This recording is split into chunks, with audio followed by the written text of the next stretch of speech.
अगर आप पाकिस्तान से कोरिया का विज़िट वीज़ा अप्लाई करते हैं और आपके डॉक्यूमेंट्स के अंदर कोई भी एक चीज़ गलत निकली तो आपका वीज़ा रिजेक्ट हो सकता है।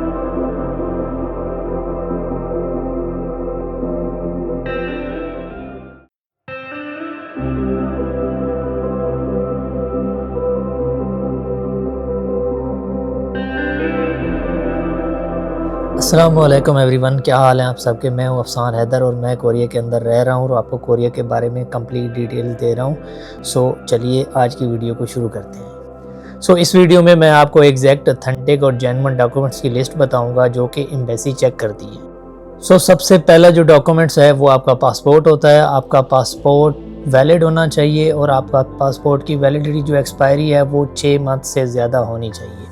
और दूसरी बात यह है कि आपके पासपोर्ट के अंदर 2 पेजेस खाली होने चाहिए। अगर ये 2 चीज़ें ना हों या आपका पासपोर्ट 6 महीने से पहले एक्सपायर होने वाला हो या आपके पासपोर्ट के अंदर 2-3 पेजेस खाली ना हुए तो एम्बेसी आपका वीज़ा स्ट्रेट रिजेक्ट कर देगी। सो दूसरा जो मेन डॉक्यूमेंट होता है वो आपका ऑफिशियल वीज़ा एप्लीकेशन फॉर्म होता है। उस एप्लीकेशन फॉर्म के अंदर जितनी भी फील्ड्स होती हैं वो बिल्कुल ओरिजिनली और सही तरीके के साथ फिल होनी चाहिए। उसमें अगर कोई भी आपकी मिस्टेक हुई, आपका पासपोर्ट नंबर, आपके नाम की स्पेलिंग्स वगैरह, तो फिर आपका वीज़ा रिजेक्ट हो सकता है। थर्ड चीज़ जो होती है वो होते हैं आपके recent passport size photographs. 2 photographs चाहिए होते हैं और वो फोटोग्राफ्स आपके वाइट बैकग्राउंड में चाहिए होते हैं और 6 महीने से ओल्ड ना हो। लाइक 2-3 महीने से ज़्यादा ओल्ड ना हो तो ज़्यादा बेहतर है। देन आपकी पुरानी फ़ोटोज़ या एडिटेड शुदा फ़ोटोज़ भी नहीं चलेंगी। सो फ़ोटोज़ आपकी 6 महीने से ज़्यादा ओल्ड भी नहीं होनी चाहिए और बिना किसी एडिटिंग के होनी चाहिए और बैकग्राउंड जो होता है वो वाइट होना चाहिए। तीसरा जो सबसे मेन डॉक्यूमेंट होता है वो होता है आपकी बैंक की स्टेटमेंट। आपकी बैंक की जो स्टेटमेंट है वो 6 महीने पुरानी होनी चाहिए और इसकी अच्छी हिस्ट्री होनी चाहिए और आपके पास सफिशिएंट बैलेंस भी होना चाहिए। कोरिया का वीज़ा अप्लाई करने के लिए तकरीबन आपके बैंक अकाउंट के अंदर 15 से 20 लाख पाकिस्तानी रुपीज़ होने चाहिए, जो कि कोरियन तकरीबन 1 करोड़ वॉन बनता है। सिर्फ पैसे दिखाना काफ़ी नहीं है, पैसों का प्रॉपर फ्लो भी होना चाहिए और आपकी हिस्ट्री भी अच्छी होनी चाहिए। ये ना हो कि आप आखिरी 1-2 महीने पे पैसे डिपॉजिट करें, उसके अलावा आपके बैंक की इतनी अच्छी हिस्ट्री ना हो तो फिर भी आपका वीज़ा रिजेक्ट हो सकता है। सो मेक श्योर करें कि आपके बैंक की हिस्ट्री अच्छी होनी चाहिए। सो आपके पास ना 6 महीने की बैंक स्टेटमेंट होनी चाहिए और वो प्रॉपरली बैंक से स्टैम्प्ड होनी चाहिए और आपकी जो पेमेंट है वो 6 महीने से पहले से जमा होनी चाहिए। ये ना हो कि आखिरी 1-2 महीने के अंदर आप पैसे जमा करें तो जो एम्बेसी होती है वो थोड़ी मोहतात हो जाती है कि ये जो पैसे बैंक में डाले गए हैं वो सिर्फ वीज़ा के लिए डाले गए हैं, बैंक की जो है ना वो हिस्ट्री प्रॉपर सही नहीं है। सो इस वजह से भी आपका वीज़ा रिस्क में जा सकता है और रिजेक्ट हो सकता है। अगर आप जॉब करते हैं तो आपका जॉब लेटर, आपकी 6 मंथ्स की सैलरी स्लिप्स और कंपनी की तरफ से आपका NOC भी होना चाहिए। और अगर आप बिज़नेस करते हैं तो आपका बिज़नेस रजिस्ट्रेशन सर्टिफिकेट, आपका NTN नंबर और आपके टैक्स के प्रूफ्स भी आपके साथ में फाइल में लगे होने चाहिए। अगली चीज़ जो आपको मैं गाइड करने वाला हूँ वो सबसे ज़्यादा मेन चीज़ होती है और इसी वजह से ही ज़्यादा बंदों के वीज़े जो है ना वो रिजेक्ट होते हैं। वो होती है आपकी फ़्लाइट, आपकी होटल की बुकिंग्स। ज़्यादातर लोग ये करते हैं कि उनकी जो फ़्लाइट की बुकिंग होती हैं या होटल वगैरह की बुकिंग्स होती हैं वो फेक होती हैं और डमी भी नहीं होती।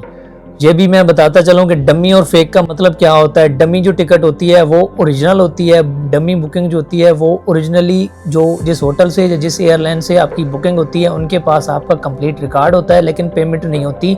वो जब आप चेक इन करते हैं तो तब आप पे करते हैं। और जो फेक होती है वो आप किसी भी नेट से लेकर, गूगल से लेकर डॉक्यूमेंट साथ में लगा देते हैं। एयरलाइंस होती हैं या जो होटल होते हैं उनके पास उनका रिकॉर्ड नहीं होता, तो जब एम्बेसी के पास डॉक्यूमेंट्स आते हैं, एम्बेसी उनसे रब्ता करती है, कंफर्म करवाती है, तो वहाँ पे आपका रिकॉर्ड क्योंकि शो नहीं होता, इस वजह से एम्बेसी इसको फेक समझ के आपको स्ट्रेट वे रिजेक्ट कर देती है।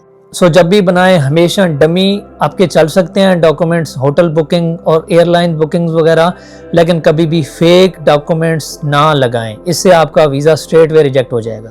इसके बाद आ जाता है आपका ट्रैवल प्लान। आपका जो ट्रैवल प्लान हो वो स्ट्रेट वे होना चाहिए और वो आपको अच्छी तरह से पता भी होना चाहिए और आपको लिखा हुआ भी होना चाहिए। लाइक आपको पता होना चाहिए कि आपने कौन सी डेट को किस सिटी में जाना है और उस सिटी में जाके आपने क्या देखना है, आपने दूसरे दिन कहाँ जाना है, तीसरे दिन कहाँ जाना है, चौथे दिन कहाँ जाना है। लाइक ये सारी चीज़ें आपको पता होना चाहिए और आपकी बुकिंग्स भी होनी चाहिए और आपको अच्छी तरह से आपकी डेट्स मैच करनी चाहिए। अगर आपकी बुकिंग्स की डेट वगैरह मैच ना हुई तो तब भी एम्बेसी थोड़ा सा आपके बारे में मुहतात हो सकती है और आपका वीज़ा रिजेक्ट हो सकता है। और जो सबसे ज़्यादा इंपॉर्टेंट चीज़ होती है वो होती है आपका कवर लेटर। कवर लेटर वो डॉक्यूमेंट होता है जिसमें आप एम्बेसी को बात करते हैं, आप एम्बेसी को बताते हैं कि मैं क्यों जा रहा हूँ, मैं किस लिए जा रहा हूँ, मैं क्या देखने जा रहा हूँ और मैं कितने दिनों के लिए जा रहा हूँ। अगर मैं सिंपल में बात करूँ तो कवर लेटर आपका वो डॉक्यूमेंट होता है जिसमें आप एम्बेसी को बता सकते हो कि मैं इसलिए जा रहा हूँ, इस जगह को जा रहा हूँ और इतने दिनों के लिए जा रहा हूँ। सो उसको आप बड़े मोहतात होकर सही तरीके से बना कर दें, उसमें कोई भी गलत इन्फॉर्मेशन आप ना दें, तो ये आपके लिए बहुत ज़्यादा बेस्ट होगा और आपका वीज़ा आपको मिल जाएगा।